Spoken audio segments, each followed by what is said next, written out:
Hello everyone. तो आप सभी कैसे हैं? सभी को हरे कृष्णा, राधे राधे।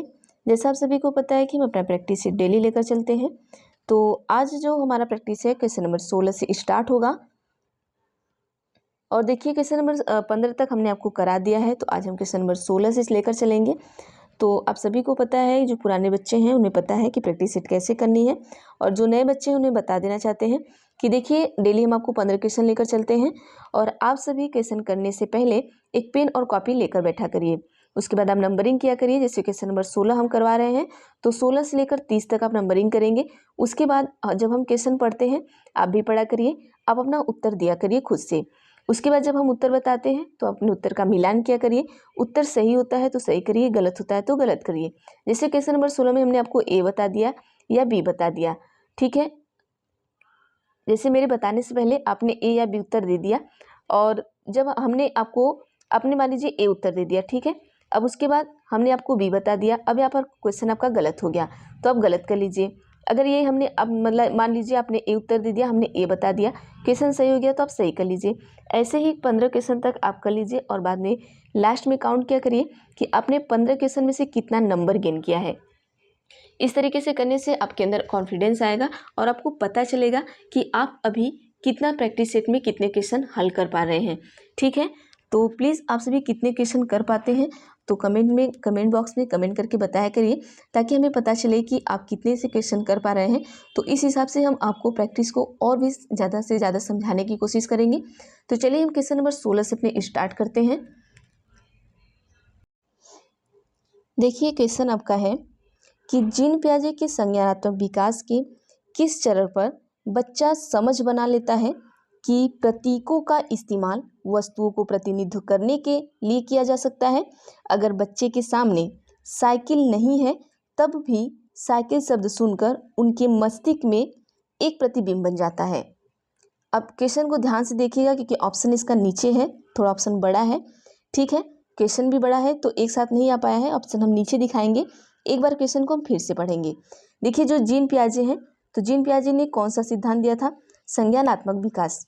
अब ये पूछा है कि संज्ञानात्मक विकास के किस चरण पर बच्चा समझ बना लेता है। मतलब इसी संज्ञानात्मक विकास के जो अनेक चरण हैं उसी में से एक ऐसा चरण है जिसमें क्या होता है कि बच्चा क्या बना लेता है? समझ बना लेता है। और उसमें होता क्या है कि जैसे कि आप किसी प्रतीक का इस्तेमाल कर रहे हैं और वस्तु के प्रतिनिधित्व करने के लिए किया जा सकता है। अगर बच्चे के सामने आप साइकिल नहीं रखे हैं तब भी अगर बच्चे को आप साइकिल कहते हैं तो बच्चा साइकिल सुन के क्या करता है, उसके दिमाग में उसका जो प्रतिबिंब है, उसका जो फिगर है वो बन जाता है।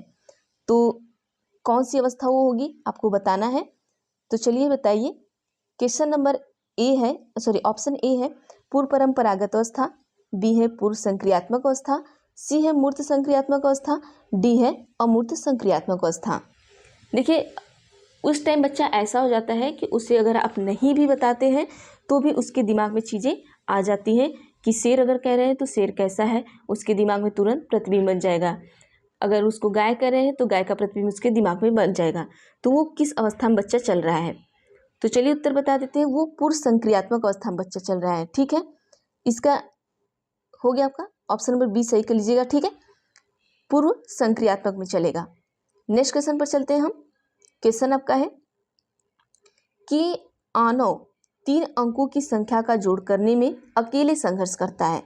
मतलब आनव है वो 3 अंकों की संख्या का क्या कर रहा है? जोड़ कर रहा है। जैसे 1 2 3 ये हो गया।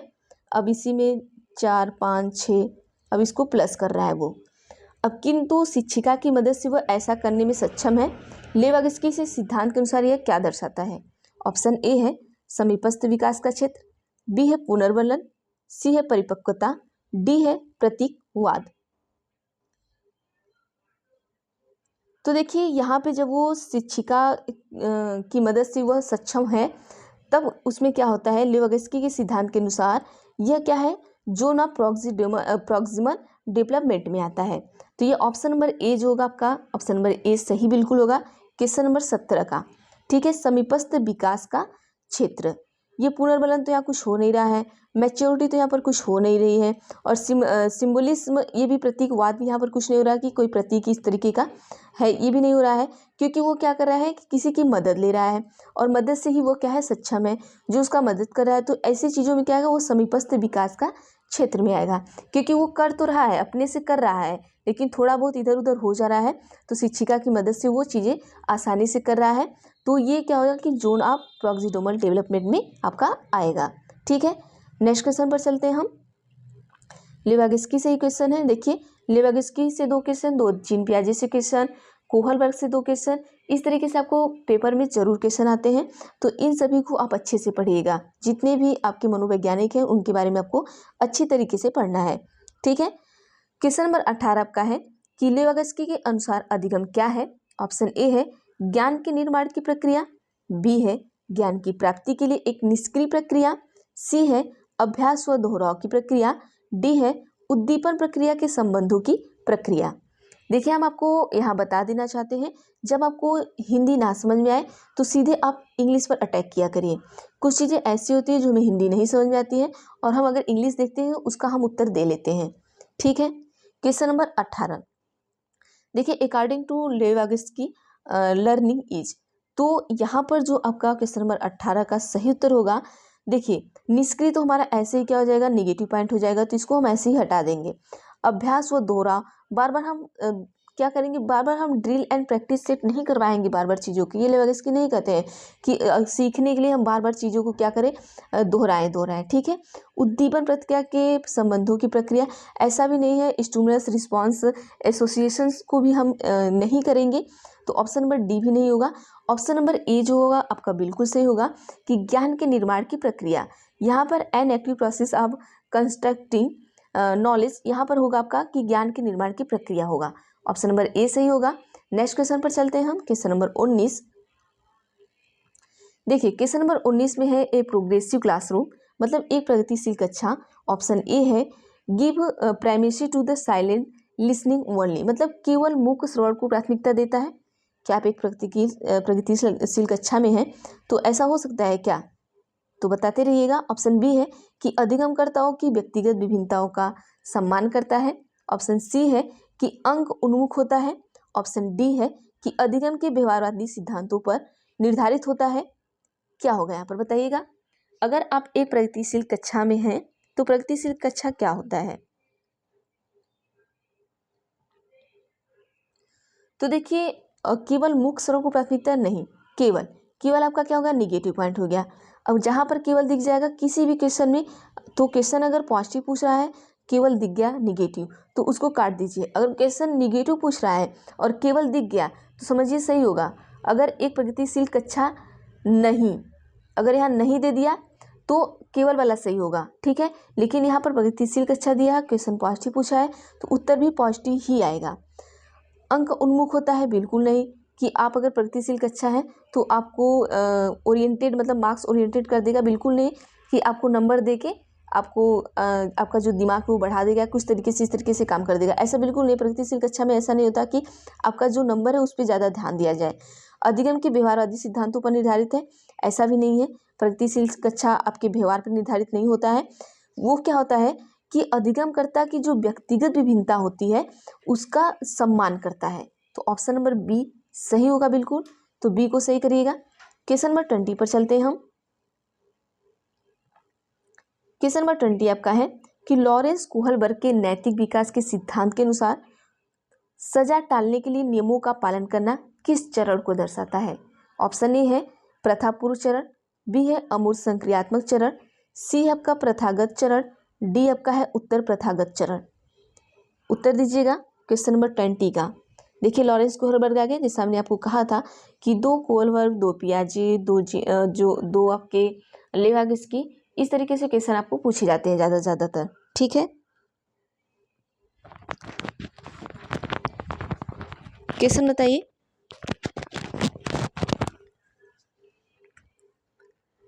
देखिए, क्वेश्चन नंबर 20 का जो सही उत्तर होगा प्रथा पूर्व चरण होगा। ऑप्शन नंबर ए बिल्कुल सही करिएगा कि देखिए जो लॉरेंस कोहलबर्ग के नैतिक विकास का सिद्धांत है, यहाँ पर देखिए एक क्वेश्चन आपका और बन जाता है कि लॉरेंस कोहलबर्ग ने कौन सा सिद्धांत दिया था, तो उन्होंने नैतिक विकास का सिद्धांत दिया था।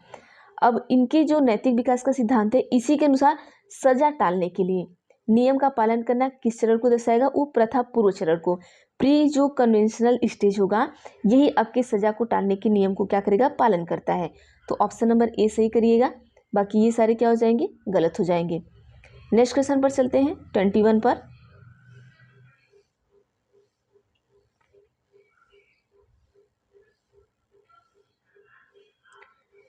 में कि आसना अच्छा करती है क्योंकि वह दूसरों द्वारा अच्छा देखा जाना चाहती है। वह लॉरेंस कोहलबर्ग के नैतिक विकास के किस चरण में है? ऑप्शन ए है पूर्व पारंपरिक, बी है पारंपरिक, सी है उत्तर पारंपरिक, डी है आपका अमूर्त संक्रियात्मक। देखिए, अगर आप ही कोई काम अच्छा करते हैं, ठीक है, क्योंकि आप दूसरों से अच्छा देखना चाहते हैं, अच्छे की का एक्सपेक्ट करते हैं आप, तो आप लॉरेंस कोहलबर्ग के नैतिक विकास के किस चरण में हैं, आपको ये बताना है। जैसे आप सभी को हमने बताया कि लॉरेंस कोहलबर्ग ने विकास के नैतिक चरण को क्या दिया था, जो इनका सिद्धांत है नैतिक विकास का चरण है, ठीक है, नैतिक विकास का सिद्धांत है ये इनका। तो इनके अलग अलग चरण हैं, तो इनके चारों चरण दे दिए गए हैं। इनमें से कौन से ऐसे चरण है जिसका ये नैतिक विकास के चरण में आता है, ठीक है। देखिए, क्वेश्चन नंबर 20-21 है आपका, ठीक है, तो इसका ऑप्शन नंबर बी होगा। ये जो नैतिक विकास का चरण है वो पारंपरिक चरण होगा, आपका कन्वेंशनल होगा ये, ठीक है, ऑप्शन नंबर बी सही कर लीजिएगा। नेक्स्ट पर चलते हैं हम। प्रगतिशील शिक्षा में देखिए, फिर से इन प्रोग्रेसिव एजुकेशन पूछ दिया आपको। प्रगतिशील शिक्षा जो है उसमें ऑप्शन ए है कि सीखने का स्वरूप सामाजिक होता है, बी है पाठ्यपुस्तकें सीखने का एकमात्र स्रोत है, सी है बैठने की व्यवस्था पूरी तरह से तय होती है, डी है पाठ्यचर्या मानकीकृत होती है। 22 का उत्तर बताइए। जो प्रोग्रेसिव एजुकेशन आपका होता है, देखिए, एक प्रोग्रेसिव क्लासरूम होता है, एक प्रोग्रेसिव एजुकेशन होता है। प्रोग्रेसिव क्लासरूम के बारे में भी अभी आपने पढ़ा, अब आपको एजुकेशन के बारे में पढ़ना है। तो जो प्रोग्रेसिव एजुकेशन होगा, प्रगतिशील शिक्षा, जो हम आपको जैसी चीज़ें जब हम पढ़ा रहे हैं या आपको जो शिक्षा हम दे रहे हैं, तो अगर हम प्रगतिशील शिक्षा आपको दे रहे हैं तो कैसी शिक्षा हमारी होनी चाहिए, तो देखिए वो सीखने के स्वरूप सामाजिक होता है, ठीक है। जो प्रोग्रेसिव शिक्षा होता है वो क्या होता है, लर्निंग है जो सोशल कैरेक्टर होता है उसमें, न कि पाठ्यपुस्तक एकमात्र। देखिए, एकमात्र जहाँ दिख गया वो आपका निगेटिव पॉइंट हो गया, ये तो ऐसे ही कट जाएगा। बैठने की पूरी व्यवस्था पूरी तरह से तय होती है, ऐसा कुछ भी नहीं है कि आपको टोटली फिक्स होता है कि आपको लाइन में यहीं पे बैठना है और यहीं पे शिक्षा आपको मिलेगी, दूसरी जगह नहीं मिलेगी, ऐसा बिल्कुल नहीं होगा। पाठ्यचर्या मानकीकृत होगा, बिल्कुल नहीं। कैरिकुलम स्टैंडर्डाइज्ड बिल्कुल नहीं होता है ये क्या होता है, सीखने का स्वरूप सामाजिक होता है इसमें। तो ऑप्शन नंबर ए सही करिएगा। 22 के बाद हम 23 पर चलते हैं। 23 में आपको कहा गया है कि किसके सिद्धांत में भाषा बच्चों के संज्ञानात्मक विकास में महत्वपूर्ण भूमिका निभाती है। किसका नाम दिया गया है, भाषा का। तो भाषा क्या लेवाविस्की आते हैं भाषा में, बी है जीन पियाजे, सी है हावर्ड गार्डनर, डी आपके लॉरेंस कोहलबर्ग। उत्तर दीजिए 23 का। देखिए, जब भी कहीं भी आपको भाषा दिख जाए तो आप सीधा आंख बंद करके लेवाविस्की पे सीधा टिक करेंगे, ठीक है। किस पे टिक करेंगे, लेवाविस्की पर टिक करेंगे। एक आता है चॉम्स्की, भाषा में एक चॉम्स्की आते हैं और एक आपके लेवाविस्की आते हैं, ठीक है। तो क्वेश्चन नंबर 23 का, क्योंकि ये पूछा क्या है कि किसके सिद्धांत में, क्योंकि इनके सिद्धांत में जो लेवाविस्की है, इनके सिद्धांत में जो भाषा है वो बच्चों के संज्ञानात्मक विकास में क्या करती है, महत्वपूर्ण भूमिका निभाती है। किसके, लेवाविस्की की, ठीक है। नेक्स्ट पर चलते हैं हम क्वेश्चन नंबर 24 पर। देखिए, फिर वागिस्की जी आ गए। देखिए, वागिस्की जी से कितना क्वेश्चन आपको 2012 में पूछा है। क्वेश्चन है कि वागिस्की के अनुसार बच्चे किस प्रकार सीखते हैं। अभी तो इन्हें अभी भाषा के बारे में बताया कि भाषा किस तरीके का इनका है कि ये संज्ञानात्मक विकास में महत्वपूर्ण भूमिका निभाती है, लेकिन अब पूछ रहा है कि वागिस्की के अनुसार बच्चे किस प्रकार सीखते हैं। वागिस्की का कहना क्या है, ये पूछ रहा है कि इनका कहना है कि क्या प्रतियोगिता के द्वारा बच्चे सीखते हैं, बी है कि साथियों के साथ बातचीत करके बच्चे सीखते हैं, सी है कि पुरस्कार के लिए प्रयास करके और दंड से बचकर बच्चे सीखते हैं, डी है कि उद्दीपन प्रतिक्रिया अनुबंध करके सीखते हैं। तो क्वेश्चन नंबर 24 का सही उत्तर क्या होगा, देखिए अभी हमने बताया यहाँ पर भाषा की बात की गई, तो भाषा में बच्चे बातचीत करेंगे तभी तो साथियों के साथ बातचीत करके। अभी ये संज्ञानात्मक है, भाषा इनका क्या है, संज्ञानात्मक पर आता है, ये याद करिएगा। और देखिए ये सब चीज़ें याद करने वाली हैं। और ये जो लेवागिस्की हैं, इनके बच्चे किस प्रकार सीखते हैं, तो ये साथियों के साथ बातचीत करके सीखते हैं। ये कौन कहता है, ये लेवागिस्की कहते हैं। इनको याद रखिएगा, ठीक है। अभी जीन पियाजे के बारे में पूछता है कि ये किस इनमें ये बच्चे कैसे सीखते हैं। जो अभी देखिए क्वेश्चन आप देखिएगा ध्यान से। जैसे आपको कह दिया कि लेवागिस्की के अनुसार बच्चे कैसे सीखते हैं। अभी दे दिया जीन पियाजे के अनुसार कैसे सीखते हैं, लॉरेंस कोहलबर्ग के अनुसार कैसे बच्चे सीखते हैं। तो इन सब का आपको ध्यान में रखना है, ठीक है। अभी सारे प्रैक्टिस सेट में ये कवर हो जाएगा, लेकिन जब प्रैक्टिस सेट में हम जो बताते हैं उनको भूलिएगा मत। जैसे आज हमने लेवागिस्की बता दिया, ठीक है। अब अपने नोट्स में तैयार कर लीजिएगा कि जो लेवागिस्की हैं, इनमें जो सिद्धांत है इनके द्वारा जो बच्चे संज्ञानात्मक विकास है, इसमें संज्ञानात्मक विकास में बहुत महत्वपूर्ण भूमिका निभाती है, ये याद कर लीजिएगा। फिर दूसरा कि इनके अनुसार जो बच्चे सीखते हैं वो साथियों के साथ बातचीत करके सीखते हैं।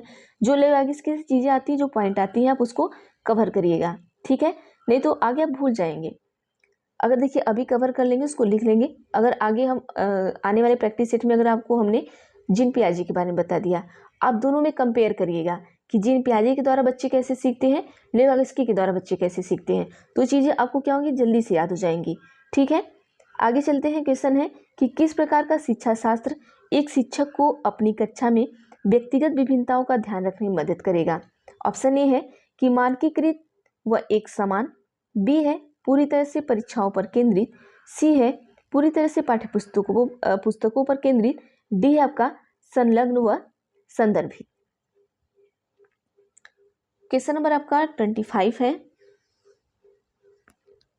5 क्वेश्चन आपके और बचे हैं, फिर ये हमारे 30 का जो है वो कवर हो जाएगा। ये प्रैक्टिस सेट तीसरी आपकी चल रही है, जिसमें हमने सब कुछ आपको कवर करा दिया है। अब इसके बाद आपको प्रैक्टिस सेट चौथी लेकर चलेंगे, ठीक है, प्रैक्टिस सेट 4।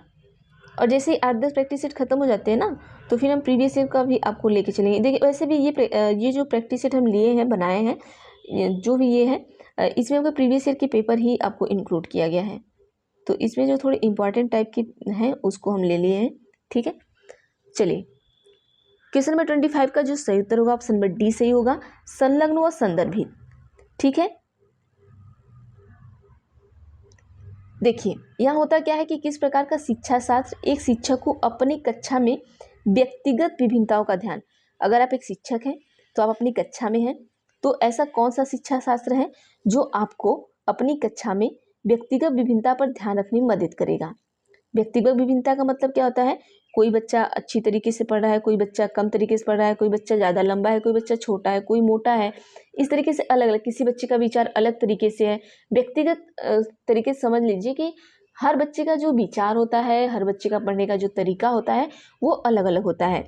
तो आपको ऐसी क्या चीज़ें हैं जो इन चीज़ों का ध्यान रखने में मदद करेगा। तो जो आपका इंगेजिंग और कॉन्सेप्चुअल होता है वो आपको सबसे ज़्यादा मदद करेगा। तो ऑप्शन नंबर डी सही हो जाएगा। नेक्स्ट क्वेश्चन पर चलते हैं, क्वेश्चन नंबर 26।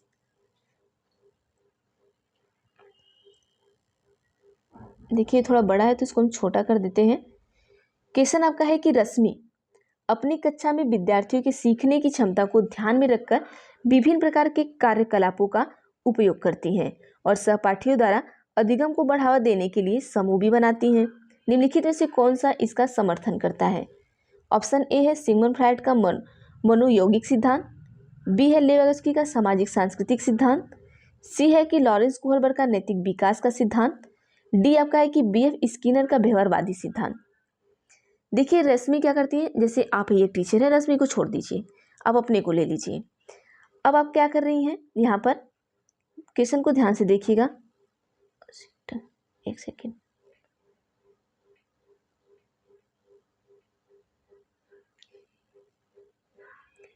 क्वेश्चन को ध्यान से देखिएगा कि रश्मि अपनी कक्षा में, जैसे आप एक टीचर हैं, आप क्लास में गई, ठीक है, तो आप बच्चों के सीखने की क्षमता को ध्यान में रख के कि बच्चा किस तरीके से सीख पाएगा। अगर हम किसी चीज़ को पढ़ा रहे हैं तो उसको ध्यान में रखेंगे ना कि बच्चा वो पढ़ पाएगा कि नहीं पढ़ पाएगा। ध्यान में रख के विभिन्न प्रकार के कार्यकलापों का उपयोग करती हैं। आप अलग अलग तरीके के कार्यकलाप कर रही हैं। जैसे अभी हम आपको पढ़ा रहे हैं, अब हमें पता है कि आप किस तरीके से पढ़ पाएंगे, किस तरीके से नहीं पढ़ पाएंगे, तो हम अलग अलग के कार्यकलाप कर रहे हैं। कार्यकलाप जैसे हम क्या कर रहे हैं कि आपको 2 बार क्वेश्चन पढ़ा रहे हैं, तो इसी तरीके से आप भी अपनी कक्षा में करेंगी। अगर आप छोटे बच्चों को पढ़ा रही हैं तो आप अलग तरीके से क्रियाकलाप करेंगी, ठीक है। और सहपाठियों द्वारा अधिगम को बढ़ावा देने के लिए समूह भी बनाती हैं। अब बच्चे में क्या करते हैं कि अधिगम को बढ़ावा देने के लिए 4-4, 5-5 बच्चों का ग्रुप बना लेती हैं। अब अगर इस तरीके से अगर आप पढ़ा रही हैं तो इनमें से कौन सा निम्नलिखित में से कौन सा समर्थन करता है? तो देखिए यहाँ पे जो लेवगस्की वो सामाजिक सांस्कृतिक सिद्धांत देते हैं, तो यही हमारा सबसे ज़्यादा समर्थन करेगा। अगर इस तरीके का आता है कि आप एक शिक्षिका हैं, इस तरीके से कार्य करती हैं, तो यहाँ पर सबसे ज़्यादा लेवगस्की का जो सामाजिक सांस्कृतिक सिद्धांत है वही सबसे ज़्यादा समर्थन करेगा। इस सिद्धांत में यही कहा गया है कि बच्चे को क्या करें कि समूह के तरीके से पढ़ाएं, मतलब बच्चे की सीखने की क्षमता को ध्यान में रखकर इस तरीके से पढ़ाया जाए। ये किस सिद्धांत में कहा गया है?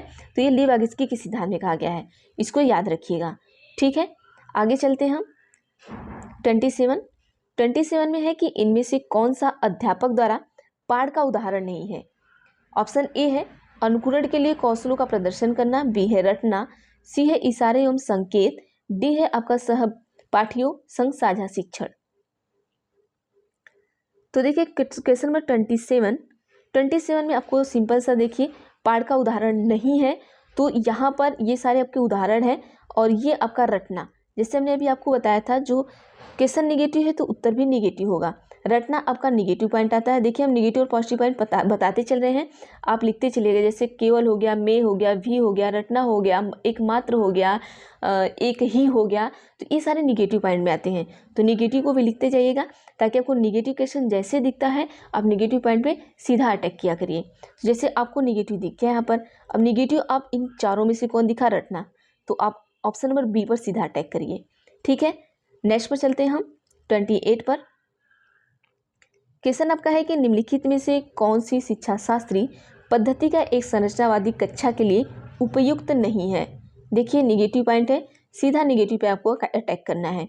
ऑप्शन ए है बहुआयामी प्रशिक्षु का प्रोत्साहन हमारा पॉजिटिव हो गया, अब इस पर हम अटैक नहीं करेंगे। ऑप्शन बी है सामूहिक सहयोगिता, जाहिर सी बात है कि हम समूह की सहयोगिता लेंगे, ठीक है। ऑप्शन डी है एक्सपेरिमेंटेशन, मतलब प्रयोगात्मकता, मतलब हम प्रयोग के द्वारा चीज़ों को सीखेंगे, ये भी सही है। लेकिन ड्रिल एंड रिसेल, अभी हमने आपको बताया यहाँ पर कि जो दोहरा और वेधन होता है ये हमारा निगेटिव पॉइंट होता है। किसी चीज़ को बार बार दोहराना, बार बार उसको वेधना, जैसे कहते हैं ना कि बार बार हमें वेध रहे हो आप, तो ये हमारा निगेटिव में जाएगा कि किसी चीज़ को मतलब इरिटेट कर देना बार बार चीज़ों को करके। तो क्वेश्चन क्या था? निगेटिव था। ऑप्शन भी हमारा क्या है? निगेटिव है, तो ऑप्शन हमारा निगेटिव ही सही होगा, ठीक है। चलिए क्वेश्चन नंबर 29 पर चलते हैं। देखिए आपको NEP 2020 से एक क्वेश्चन जरूर आता है, तो इसको ध्यान से पढ़िएगा, ठीक है। क्वेश्चन है कि राष्ट्रीय शिक्षा नीति 2020 के अनुसार मूल्यांकन का उद्देश्य क्या है? ऑप्शन ए है रटने की क्षमता का प्रशिक्षण, बी है पुनरुत्पादन व याद रखने की क्षमता को नापना, सी है बच्चों को सीखने की प्रक्रिया में मदद करना, डी आपका है कि पूरे देश में बच्चों की तुलना करने के मापदंड बताना। उत्तर बताइएगा।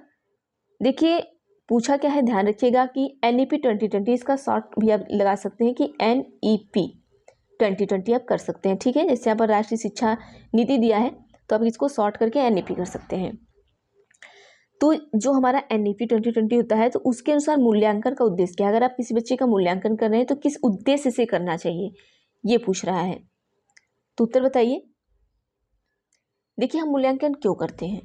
क्योंकि मूल्यांकन हम इसलिए करते हैं क्योंकि बच्चे के क्या हो कि जो सीखने की प्रक्रिया है उसमें मदद मिले और बच्चा और अच्छे तरीके से सीखे।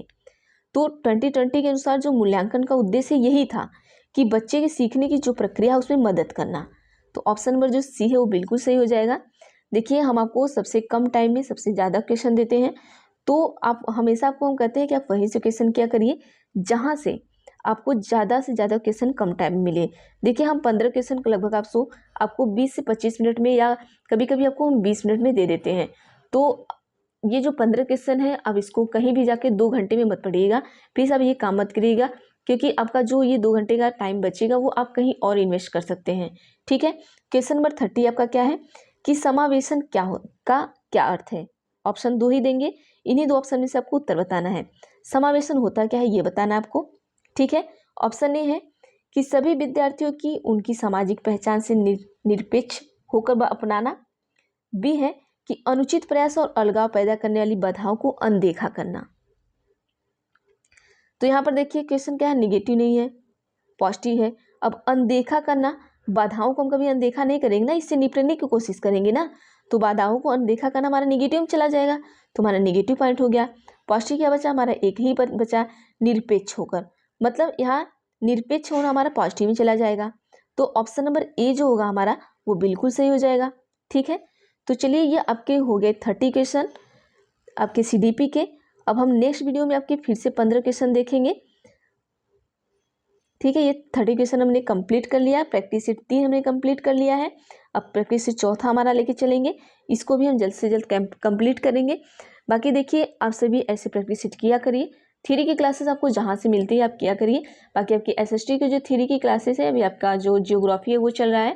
देखिए हो सकता है आज शायद जियोग्राफी की क्लासेस आए या ना आए, अगर आज नहीं आएगी तो कल जरूर आएगी आपकी। जियोग्राफी की एक क्लासेस हमने ले ली है, आप ले लीजिएगा।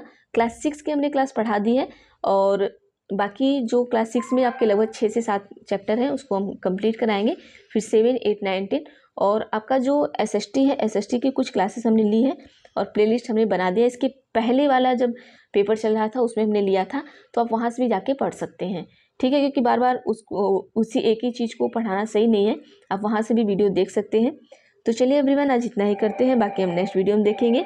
जो बच्चे नए हैं प्लीज़ चैनल को सब्सक्राइब कर लीजिएगा, बेल आइकन को क्लिक कर लीजिएगा, ताकि मैं जो भी वीडियो बनाऊँ वो आप तक ज़रूर पहुँचे।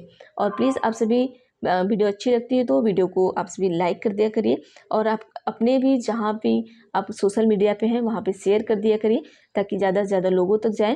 देखिए आपके लाइक और शेयर से हमें पैसे नहीं मिलते, हमें मोटिवेशन मिलते हैं, ठीक है। तो थैंक यू एवरीवन, हम मिलते हैं नेक्स्ट वीडियो में।